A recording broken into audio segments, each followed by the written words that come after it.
잠언 27장. 내일을 자랑하지 마라. 오늘 무슨 일이 일어날지 누가 알 것인가. 타인이 너를 칭찬하기는 해도 네 입으로는 하지 마라. 돌도 무겁고 모래도 무겁지만 바보가 주는 모욕은 이것보다 더 무겁다. 분노는 잔인하고 화는 사람을 삼키지만 질투처럼 파괴적이지는 않다. 면전에서 책망하는 것이 숨겨진 사랑보다 낫다. 친구가 주는 상처들은 믿음에서 난 것이지만 원수는 입맞추고 배반한다. 배부른 사람은 꿀도 싫지만 배고픈 자에게는 쓴 것도 달다. 자기 고향을 떠난 사람은 둥지를 떠나 떠도는 새와 같다. 향유나 향이 마음을 기쁘게 하듯이 친구의 충심 어린 조언이 마음을 포근하게 해준다. 너의 친구든지 아버지의 친구든지 아무도 버리지 말며 유급할 때 형제의 집에 가지 마라. 가까운 이웃이 멀리 있는 형제보다 낫다. 내 아들아, 부디 지혜를 깨우쳐서 내 마음을 기쁘게 해다오. 그리하면 나를 경멸하는 자에게 내가 할 말이 있을 것이다. 슬기로운 자는 유혹을 보면 피하지만 미련한 자는 제 발로 들어가 화를 자초한다. 타인을 위해 보증하는 사람의 의복을 취하여라. 다른 지방 사람을 위해 보증 섰다면 꼭 그 사람을 잡아두어라. 이른 아침에 큰 소리로 이웃에게 인사하는 것은 저주하는 말처럼 들린다. 비 오는 날에 연달아 떨어지는 물방울이나 다툼자라는 여인은 마찬가지이다. 그런 여자를 다스리는 것은 손바닥으로 태풍을 막으려는 것과 같고 손으로 기름을 움켜잡으려는 것과 같다. 쇠는 쇠에 갈아야 날카롭게 되듯이 사람은 사람에게 부딪혀야 다듬어진다. 무화과 나무를 재배하는 자는 그 열매를 먹고 자기 주인을 잘 섬기는 자는 영예를 얻는다. 얼굴이 물에 비치듯 사람의 마음도 다른 사람에게 비친다. 무덤과 죽음이 만족하는 법이 없듯이 사람의 눈도 만족할 줄을 모른다. 도가니로 은을, 풀무로 금을 연단하듯 사람은 칭찬을 통해 시험을 받는다. 미련한 사람을 절구에 넣고 공의로 곡식찍듯 찍어도 그의 미련은 벗겨지지 않는다. 네 양떼의 형편을 잘 살피고 네 소떼도 잘 돌봐라. 재물은 오래가지 않고 면류관은 대대로 물려지지 않는다. 풀을 베면 다시 싹이 나니 언덕 여기저기에서 꼴을 얻을 수 있다. 양떼는 옷질을 털을 주고 염소떼는 밭을 살만한 돈을 준다. 염소젖은 넉넉하여 너와 네 가족, 너의 여종들이 모두 먹고도 남을 것이다. 잠언 28장. 악인은 쫓는 자가 없어도 도망치나 의인은 사자처럼 담대하다. 나라가 부패하면 지도자가 자주 바뀌지만 슬기롭고 지혜로운 지도자는 나라를 안정시킨다. 가난한 자를 압제하는 권력자는 곡식을 나달아나 남김없이 쓸어가는 폭우와 같다. 법을 무시하는 자는 악인을 칭찬하나 법을 지키는 자는 악인들과 싸운다. 악한 사람들은 법을 무시하나 여호와를 찾는 자들은 온전히 법을 지킨다. 흠없이 행동하는 가난뱅이가 행실이 비뚤어진 부자보다 낫다. 법을 지키는 자는 분별이 있는 사람이지만 불량배의 친구는 아버지를 망신시킨다. 고리대금으로 재산을 늘리는 자는 가난한 자에게 후히 베푸는 사람을 위해 재산을 늘릴 뿐이다. 법을 지키지 않는 자의 기도는 거짓된 기도이다. 정직한 자를 미워하는 자는 자신의 함정에 빠질 것이나 흠없는 사람은 복을 받는다. 부자는 스스로 지혜롭다고 여기지만 명철을 지닌 가난한 사람은 자신을 살핀다. 의인이 권력을 잡으면 나라가 잘 되지만 악인이 권력을 잡으면 백성들이 모조리 피해 도망간다. 자기 죄를 숨기는 자는 형통하지 못할 것이나 죄를 자백하고 버리는 자는 긍휼을 얻을 것이다. 항상 여호와를 경외하는 사람은 복되지만 고집쟁이는 재난에 떨어진다. 힘없는 백성을 압제하는 악한 권력자는 으르렁거리는 사자요 굶주린 곰과 같다.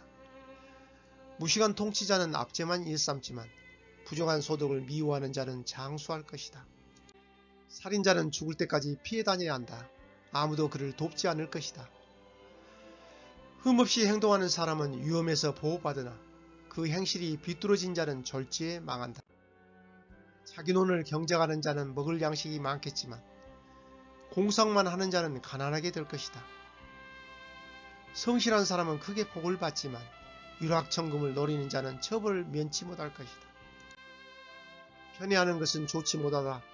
사람은 빵 한 조각 때문에 범죄할 수 있다. 구두쇠는 부자 되기에 정신이 없어서 가난이 자기를 찾아올 줄 예상하지 못한다. 책망하는 사람이 아첨하는 사람보다 나중에 더욱 귀히 여김을 받을 것이다. 부모의 물건을 훔치고도 죄가 아니라고 하는 자는 강도나 마찬가지이다. 탐심이 가득한 사람은 분쟁을 일으키지만 여호와를 의지하는 자는 형통할 것이다. 자기를 믿는 자는 어리석지만 지혜를 따르는 사람은 구원을 얻을 것이다. 가난한 자에게 베푸는 사람은 부족함이 없겠고 가난한 자들을 못 본 채 하는 자는 저주를 배로 받을 것이다. 악인이 권력을 잡으면 백성들이 숨지만 악인이 망하면 의인은 번창한다. 잠언 29장. 자주 책망을 받으면서도 계속 고집을 부리는 사람은 졸지에 망할 것이다. 아무런 구제책이 없다. 의인이 권력을 잡으면 백성이 기뻐하나 악인이 권력을 휘두르면 백성이 신음한다. 지혜를 사랑하는 자는 자기 아버지에게 기쁨을 주지만 창녀와 사귀는 아들은 아버지의 재산을 탕진한다. 공의로운 왕은 나라를 견고히 하나 뇌물을 좋아하는 왕은 나라를 망친다. 이웃에게 아첨하는 자는 그의 발밑에 함정을 파는 자이다. 악인의 죄는 스스로 올무에 걸리게 하지만 의인은 노래하며 기뻐한다. 의인은 가난한 사람의 인격을 존중하나 악인은 인정사정이 없다. 거만한 자는 도시에 폭동을 일으키나 지혜로운 자는 화를 가라앉힌다. 지혜로운 사람과 미련한 사람이 재판을 하면 미련한 자는 길길이 날뛰며 비웃고 잠잠하지 않는다. 피에 굶주린 자는 정직한 자를 미워하여 그의 생명을 노린다. 어리석은 자는 자기 분노를 드러내지만 지혜로운 자는 절제한다. 통치자가 거짓말에 귀를 기울이면 그의 신하들이 모두 타락한다. 가난한 자와 압제자가 함께 살지만 여호와께서는 모두의 눈에 빛을 비추신다. 왕이 가난한 자를 공평하게 재판하면 그의 왕위가 영원히 견고할 것이다. 행실을 고치라고 후려치는 매는 지혜를 주지만 멋대로 내버려둔 아들은 어머니를 망신시킨다. 악인이 권력을 잡으면 죄가 기승을 부리지만 의인은 반드시 그들이 망하는 것을 볼 것이다. 네 아들을 징계하여라. 그러면 그가 네게 평안을 줄 것이다. 그가 네 영혼에 기쁨을 안겨줄 것이다. 계시가 없으면 백성이 제멋대로 날뛰지만 율법을 지키는 자는 복이 있다. 말로만 하면 종은 절대로 행동을 고치지 않는다. 알면서도 행실을 고치지 않는다. 조급하게 말하는 사람을 보았는가? 미련한 자가 그보다 더 희망이 있다. 종이 어리다고 곱게 다루면 나중에는 자식인 양 행동할 것이다. 노하는 자는 다툼을 일으키고 성미가 조급한 사람은 많은 죄를 짓게 된다. 사람이 교만하면 낮아지고 마음이 겸손하면 영예를 얻을 것이다. 만약 네가 도둑을 돕는다면 스스로 자신을 해치는 꼴이 될 것이며 법정에서 선서를 하여도 증언할 말이 없을 것이다. 사람을 두려워하면 올무에 걸리지만 여호와를 신뢰하는 자는 안전할 것이다. 많은 사람이 통치자를 만나 아첨하고자 하나 공정한 판결은 여호와께로부터 나온다. 의로운 자들은 부정직한 사람을 미워하나 악인은 행실이 바른 자를 미워한다. 오늘 또 함께 잠언 말씀을 읽은 여러분을 축복합니다. 오늘 첫 번째 27장 17절과 19절 말씀입니다. 쇠는 쇠에 갈아야 날카롭게 되듯이 사람은 사람에게 부딪혀야 다듬어진다. 얼굴이 물에 비치듯 사람의 마음도 다른 사람에게 비친다 라고 말씀합니다. 쇠를 갈 때 쇠는 쇠에 갈아야 하듯이 사람은 누구나 사회생활에서 맺은 인간관계를 통해서 자신의 인격과 능력을 성장시키는데 도움이 되는 겁니다. 자, 어떤 친구를 만나서 어떤 영향을 받느냐에 따라서 삶의 방향조차 결정되는 것을 우리가 종종 보게 됩니다. 그렇다면 지금 여러분은 사귀는 친구들과 인격적인 교제와 지혜를 나누기 얼마나 힘쓰고 있나요? 여러분은 친구들의 삶에 내 자신이 과연 유익을 끼칠 수 있는 사람인가 한번 생각해 보시기 바랍니다. 두 번째로 28장 26절 말씀입니다. 자기를 믿는 자는 어리석지만 지혜를 따르는 사람은 구원을 얻을 것이다. 아무리 지혜로운 사람이라 할지라도 인간은 한계가 있습니다. 따라서 인간의 지혜와 교육을 전적으로 의지하는 것은 결국 실패할 수밖에 없는 거예요. 그러므로 전적으로 하나님을 의지하는 것은 성공을 얻고 궁극적으로 구원을 받게 되는 일입니다. 자, 여러분은 주님을 마음 중심에 모셨다고 고백하면서도 내 마음의 왕자에 내가 앉아 매사 결정권을 내가 쥐고 있지는 않나요? 오늘 자신보다 하나님을 신뢰하는 증거를 어디에서 찾을 수 있을까요? 세 번째입니다. 29장 1절 말씀을 보면 자주 책망을 받으면서도 계속 고집을 부리는 사람은 졸지에 많을 것이다.